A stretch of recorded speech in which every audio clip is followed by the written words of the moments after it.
ജാസ്മിന്റെ ഇൻസ്റ്റഗ്രാം അക്കൗണ്ടിൽ ഇപ്പോൾ 758K ഫോളോവേഴ്സ് ആണുള്ളത്. അതുപോലെ വെറും 103 ആളെ മാത്രമേ ജാസ്മിൻ തിരിച്ച് ഫോളോ ചെയ്തിട്ടുള്ളൂ.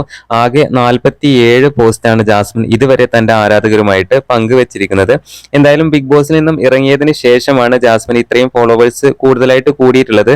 എന്നാൽ ഏറ്റവും കൂടുതൽ റീച്ച് കൂടിയത് യൂട്യൂബിലാണ് 15 ലക്ഷം സബ്സ്ക്രൈബേഴ്സ് വന്നിട്ടുള്ളത്. യൂട്യൂബിലാണ് ഏറ്റവും കൂടുതൽ മാറ്റങ്ങൾ ഉണ്ടായിട്ടുള്ളത്. ജാസ്മിൻ കൂടുതലും തിരിച്ച് ഫോളോ ചെയ്തിരിക്കുന്നത് ബിഗ് ബോസ് കണ്ടസ്റ്റൻസ് ആണ് കൂടുതലായിട്ടും. രഞ്ജിനി ഹരിദാസ്, അതുപോലെ ബിഗ് ബോസ് സീസൺ 6 മത്സരാർത്ഥികൾ, മമ്മൂട്ടി എന്നൊക്കെ പറഞ്ഞിട്ട് കുറെ ആളുകൾ, ഒരു 103 ആളോളം തിരിച്ച് ഫോളോ ചെയ്തിട്ടുണ്ട്. എന്തായാലും ജാസ്മിൻ റീസെന്റ്ലി ഇപ്പോൾ അപ്ലോഡ് ചെയ്ത ഫോട്ടോസ് ഇതാണ്. ഋഷിയുടെ മാരേജിന് ബിഗ് ബോസ് സീസൺ 6 കണ്ടസ്റ്റൻസ് ഒന്നിച്ചിരിക്കുന്ന ഫോട്ടോസ്, അതുപോലെ റസ്മിനുമായിട്ട് ഇരിക്കുന്ന ഫോട്ടോസാണ് ജാസ്മിൻ ഇപ്പൊ ഈ അടുത്തായിട്ട് പങ്കുവച്ചിരിക്കുന്നത്. പുതിയ അപ്ഡേറ്റുകൾക്ക് നമ്മുടെ ചാനൽ മറക്കാതെ സബ്സ്ക്രൈബ് ചെയ്യൂ.